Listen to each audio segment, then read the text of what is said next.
আমি পর্নোগ্রাফিতে আসক্ত, নামাজ পড়া হয় মাঝে মাঝে, একাকী থাকলে পর্নোগ্রাফি দেখতে ইচ্ছা হয়, এ থেকে মুক্তির উপায় কি?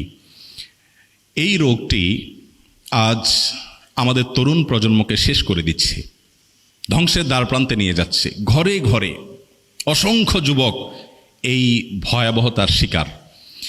এখান থেকে উত্তরণের পথ কি? সর্বপ্রথম কথা হলো, অর্ধেক উত্তরণের পথ তো এখানেই যে আপনি নিজে সমস্যাটা ধরতে পেরেছেন, অনুভব করতে পেরেছেন যে আপনি ভুল পথে আছেন। যে তরুণরা এই অনুভবটা, এই উপলব্ধিটা তাদের মধ্যে জাগ্রত হয়েছে, আমি মনে করি সমাধানের অনেকটুকু পথ তারা অগ্রসর হয়ে গেছেন আলহামদুলিল্লাহ।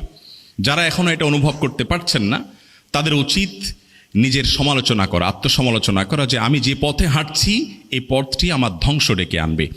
ইসলাম জেনার ব্যাপারে যত কঠোর, অন্য কোনো ব্যাপারে এত কঠোর না। অথচ জেনা এটা একটা ব্যক্তিগত বিষয় বলতে পারেন। একটা ছেলে একটা মেয়ের সাথে জেনা করবে,